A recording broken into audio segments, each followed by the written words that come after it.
He thought he had brought happiness, but never imagined he had personally sent a life away. His best friend had hanged herself in her own home. Seeing this, the little octopus was at a loss. He shook his friend's body while naively muttering, "This isn't how you use the reconciliation ribbon." But no matter how loudly the little octopus called, his friend did not respond, until finally, her body fell with a thud to the ground. Only then did the little octopus realize his best friend was probably dead. Yet he didn't understand why she had chosen death and why she had used the reconciliation ribbon, a symbol of mending bonds, to do so. He had only wanted to make his friend a little happier, so why had it ended in death? To prevent this tragedy and to uncover the truth, the little octopus pressed the button on the time camera, hoping to go back in time and save the smile that had been lost in that moment. His name is Takopi, a happy alien from the planet Happia, whose original wish was to spread happiness across the entire universe. His first stop was a blue planet called Earth. It should have been a good beginning, but reality was far crueler than he imagined. Because he looked like an octopus,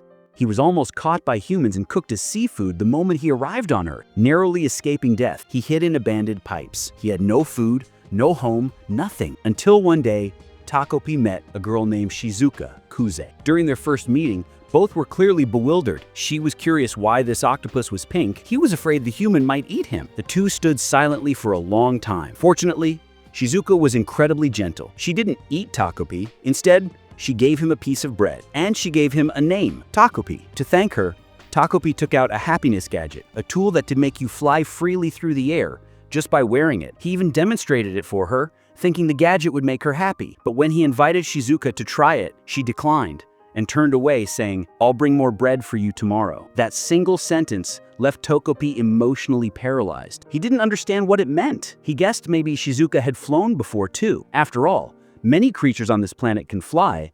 Maybe she was one of them secretly training at night. The next day, Shizuka returned to see Takopi. She first denied Takopi's guess, then quietly hugged him while hiding in a corner because a group of classmates happened to walk by. If they saw Takopi, he might be taken away for scientific dissection. But more than protecting Takopi, Shizuka's eyes revealed something deeper. She was terrified of those classmates. The leader among them was Marina, who bullied her frequently in new and creative ways. After they left, Takopi suddenly pulled out another happiness gadget, but his explanation didn't help much. If it was just for photos, wouldn't a smartphone be easier? Takopi told her the camera had a special feature, but before he could explain, Shizuka said she had to go buy batteries from the stationery store before it closed. As she left, she said again, "See you tomorrow." Takopi was confused. Shizuka seemed like a very busy person, but no matter what, he was determined to make her happy tomorrow. Yet no matter what happiness gadgets he presented in the days that followed, Shizuka never once smiled. Until the sixth day. That day, Takopi again offered a joyful gadget, and while Shizuka still showed no reaction, her reason for leaving was different this time. She had to feed Chappie. Chappie was a dog that resembled a mop. Since her family was rarely home, Chappie was Shizuka's best friend. Takopi suddenly realized Shizuka only smiled when she was playing with Chappie. In fact, that was the first time Takopi had seen her smile since they met. Later, with Shizuka's permission, Takopi entered her room. It seemed that aside from her, no one else lived there. Takopi curiously asked about her parents. Shizuka said she didn't have a father, and her mother worked outside and rarely came home. Hearing this, Takopi marveled at humans. He thought they were a species that could reproduce with only mothers. That night, Shizuka shared Chappie's story. Chappie had been with her since she was very young. It was the only thing her father had left behind. As long as Chappie was there, no matter how much it hurt or how hard it was, she felt like she could hold on. These complicated emotions confused Takopi. First, he learned that Shizuka did have a father. Then he felt just how lonely she was. Later, as they walked together on their usual path, they talked about Takopi's homeland, the planet Happia, a planet so far away. As they chatted, Takopi invited Shizuka to visit Happia with him one day, but she said, "I can't go." She didn't believe in what Takopi said. She didn't believe in magic. Takopi grew impatient and tried to explain.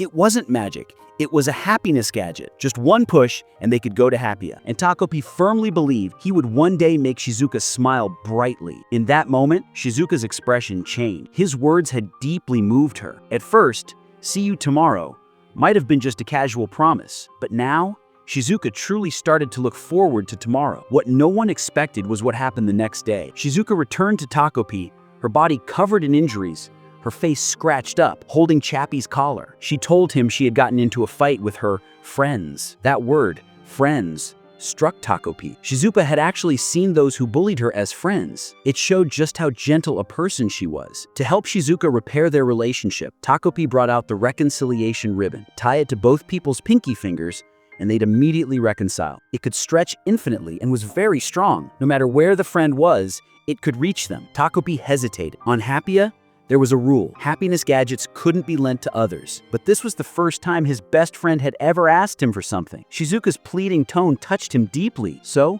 he lent it to her. But unexpectedly, after borrowing it, Shizuka didn't say "see you tomorrow." At first, Takopi didn't mind. But as the day passed, from morning to evening, he started feeling something was wrong. He wasn't curious about whether they reconciled, he was worried. The reconciliation ribbon sometimes tangled people up, and if that happened, Shizuka couldn't undo it alone. Takopi rushed to her home. He called her name, but got no reply. Then, he saw the ribbon tied to a ceiling beam. Takopi told her, "This happiness gadget isn't meant to be used that way." He shook her over and over, but she didn't move. Suddenly, Takopi remembered what his mom said, "Never lend happiness gadgets to outsiders." He began to break down. Had Shizuka died because he broke the rule? To undo his mistake, Takopi decided to use the time camera not just to take photos, but to rewind time to the moment a picture was taken. Takopi didn't understand why humans would choose to end their own lives. He didn't understand why Shizuka would commit suicide. But because he didn't understand, he had to find out. More importantly,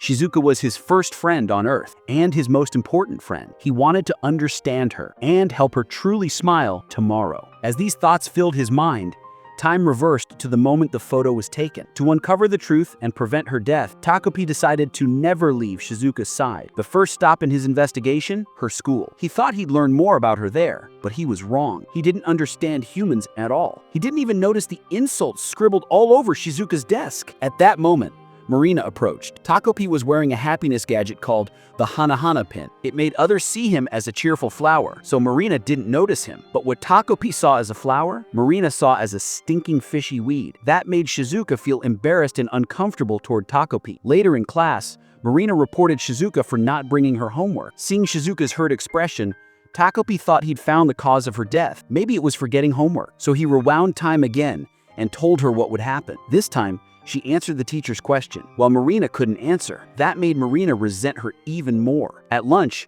Marina scolded her for wasting food. Takopi thought that might be the cause, so he ate her leftovers himself. But again, it wasn't the key. Then, he remembered, Shizuka once said she argued with her friend, and based on Marina's actions, Takopi guessed that Marina was that friend. On Happia, when aliens fought, they'd sometimes hide each other's happiness notes as a way of trying to reconcile. Maybe Marina also wanted to make up with Shizuka. The next day, Marina arranged to meet Shizuka alone. Takopi thought maybe they'd make up, but Shizuka was terrified. She had no courage to meet Marina. Seeing her fear, Takopi transformed into Shizuka and went instead, hoping to make peace. But Marina was furious. She said her voice made her sick. Takopi thought maybe her tone was wrong and tried to apologize, but Marina slapped her across the face. For the first time, Takopi felt fear. He didn't know what to do, but Marina's violence didn't stop, so Takopi used the time camera again. This time, she didn't go to the meeting. Marina's killing intent had scared her, but she still wanted to stop Marina and protect Shizuka, so she disguised herself again and asked a teacher for help. Although it didn't stop the bullying entirely, the outcome was far better than before. After school, a classmate named Azuma asked Shizuka if she wanted to bring up Marina's bullying at the next class meeting, but Shizuka refused. She said it wouldn't change anything. Bullies will still bully. That evening, Shizuka and Takopi sat in the park. She thanked him. Ever since he came into her life, things weren't all that bad. Then she opened up. Ever since Marina's father started getting close with Shizuka's mother, Marina had bullied her constantly. Meanwhile, Marina returned home, but this scene was far from peaceful. Her home was in complete disarray. Her mother sat silently with a cold expression and placed all the blame on Marina. If you'd come home earlier, maybe your father wouldn't have gone to dinner with someone else.